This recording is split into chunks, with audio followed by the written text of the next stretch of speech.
जय मसीह की दोस्तों, वेलकम टू आवर चैनल पारिवारिक बाइबल। आज मैं आपके लिए हमारे पारिवारिक बाइबल से पढ़ लूंगी याकूब की कनान देश में वापसी के विषय में, जो हमें हमारी पवित्र बाइबल के उत्पत्ति की किताब के अध्याय 31 से 33 और 35 में मिलता है।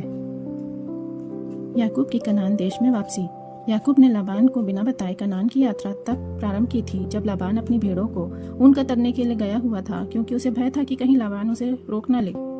जब लाबान को यह बात मालूम पड़ी तब उसने उनका पीछा किया। लाबान ने याकूब से कहा कि चुपके से तू मुझे धोखा देकर क्यों भाग आया और तूने मेरे गृह देवताओं को क्यों चुरा लिया।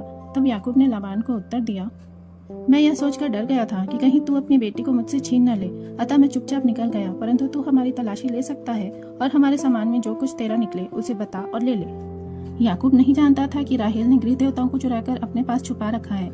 राहेल ने तबीयत खराब होने का बहाना करके उठने से भी इनकार कर दिया, अतः खोजने पर भी उन्हें गृह देवता नहीं मिले। अतः याकूब लाबान पर अत्यंत क्रोधित हुआ और उससे कहा, यदि परमेश्वर मेरी ओर न होता तो निश्चित ही तू मुझे अभी खाली हाथ भगा देता। परमेश्वर ने मेरे दुख और परिश्रम को देखा है, इसलिए उसने कल रात में तुझे मेरे विषय में चेतावनी दी है।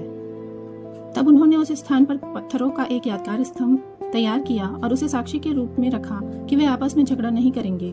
तब दोनों विदा हुए। याकूब को चिंता थी कि एसाव की उसके लिए कैसी प्रतिक्रिया रहेगी, अतः एक रात वह सबों को आगे विदा कर स्वयं तंबू में रहा। उस रात एक पुरुष आकर सुबह तक उससे कुश्ती लड़ता रहा। तब उस पुरुष ने कहा कि मुझे जाने दे, क्योंकि सवेरा होने वाला है। परंतु याकूब ने उससे कहा, जब तक तू मुझे आशीर्वाद ना दे तब तक मैं तुझे न जाने दूंगा। तब उसने पूछा कि तेरा नाम क्या है। उसने कहा याकूब। तब उसने कहा, अब तेरा नाम याकूब नहीं इस्राएल होगा, क्योंकि तू परमेश्वर और मनुष्यों से लड़कर प्रबल हुआ है। उसके बाद याकूब आगे बढ़ा और एसाव से मिलकर उससे माफी मांगी और उसने अपनी भेंटें समर्पित की। अंत में याकूब अपने पिता इसहाक के पास हेब्रोन पहुंचा। इसहाक की आयु 180 वर्ष की हुई और वह मर गया, और उसके पुत्रों याकूब और एसाव ने उसे मिट्टी दी। तो आपने देखा दोस्तों, किस प्रकार जब परमेश्वर हमारे साथ हो तो सारे रास्ते खुद निकलते जाते हैं। याकूब के साथ परमेश्वर सदा से थे, इसलिए लाबान भी उसका कुछ नहीं बिगाड़ सका। फिर याकूब ने जो एसाव से पहले छल किया था, सोचा कि कहीं वो उसका पलटा न ले, इसलिए पूरी तैयारी के साथ उसने अपने लोगों को वहां भेज दिया और परमेश्वर से भी एसाव के मन को बदल दिया, जिसके कारण उसने याकूब को माफ किया।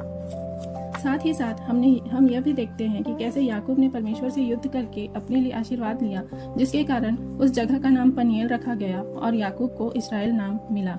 तो आपको हमारा ये वीडियो कैसा लगा कमेंट्स में बताएं। वीडियो को लाइक करें, शेयर करें और चैनल को सब्सक्राइब करें। जय मसीह।